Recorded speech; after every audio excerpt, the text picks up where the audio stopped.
আজকে আমি তৈরি করে নিলাম খুবই মজাদার ঝাল পোয়া পিঠা। এই পিঠাটাকে কেউ ঝাল পোয়া বলে, কেউ ডিম পোয়া বলে, কেউ ঝালের ডিম ঝাল পিঠা বলে।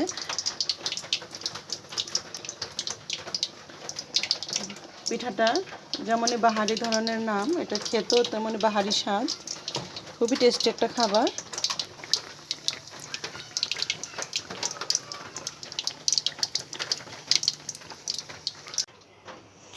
আসসালামু আলাইকুম বন্ধুরা, সবাই কেমন আছো? আজকে আমি তৈরি করব ঝাল পোয়া পিঠা। তাই এখানে আমি একটা বাটিতে 2 কাপ চালের গুঁড়ো নিয়ে নেব।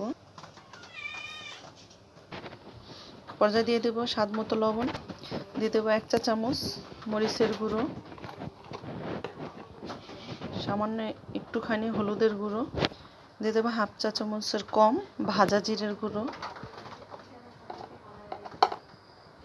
দিয়ে দেবো 1/2 চা চামচের কম ধনিয়ার গুঁড়ো, দিয়ে দেবো 3টে মরিচ কুচি, 2টো পেঁয়াজ কুচি। পেঁয়াজগুলো আমি দেখাচ্ছি কতটা পাতলা হবে, যতটা পাতলা করা যায়। যে দেখুন আমি এরকমভাবে পাতলা করে নিয়েছি, এরকম পাতলা করে নিয়ে নিতে হবে।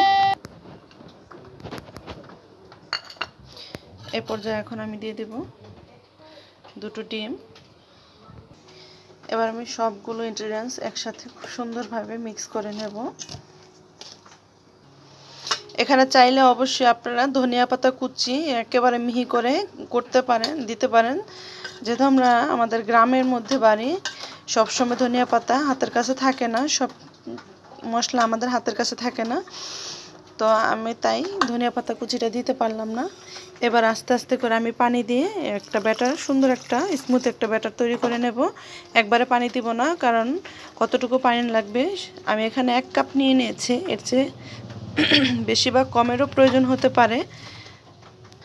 তাহলে মিক্সিং হয়ে গেছিল আদা রসুনের পেস্ট। এখন আমি সেই আদা রসুনের পেস্টটাকে দিয়ে আবার সুন্দরভাবে মিক্স করে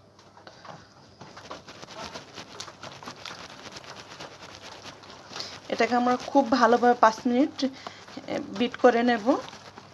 যত ভালো বিট হবে পিঠাটা তত ভালো স্মুথি হবে।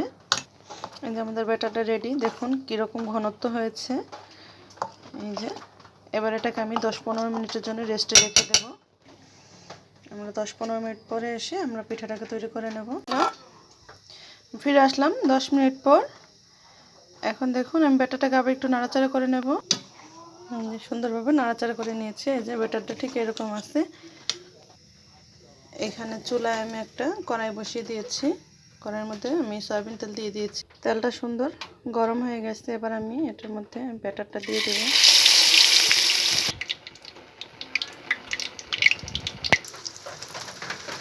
সেম প্রসেসে আমি সবগুলো পিঠাকে ভেজে নেব।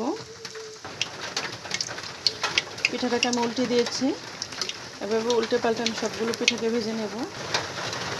আমরা তো সর্বদা সবসময় পিঠাটাকে মিষ্টি পিঠা হিসেবে খেয়েছি, একটু আজকে আমি একটু ব্যতিক্রম ধর্মী একটু তৈরি করে নিলাম। যেহেতু আমরা ঝাল খেতেও বেশি পছন্দ করি, তাই মিষ্টির পরিবর্তে আমরা একটু ঝাল ঝাল করে পিঠাটাকে তৈরি করে নিলাম। আপনারা চাইলে এই মজাদার এই পিঠাটাকে তৈরি করে খেতে পারেন। এটা খুবই মজার পিঠাটা, যদি তৈরি করে না খান তাহলে বুঝতে পারবেন না এই পিঠাটা কতটা টেস্টি হয়। দেখুন পিঠাগুলো এভাবে আমি সুন্দর করে বানিয়ে নিয়েছি। পিঠাগুলো মাশাআল্লাহ খুব সুন্দর হয়েছে, এটা খেতেও খুবই মজাদার হয়।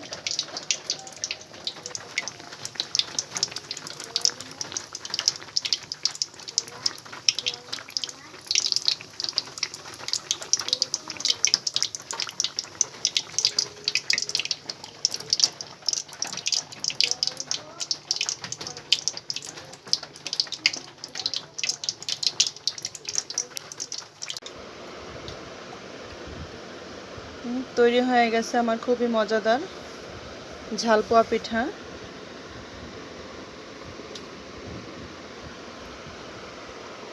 আমার ভিডিওটা কেমন লেগেছে সবাই অবশ্যই জানাবেন।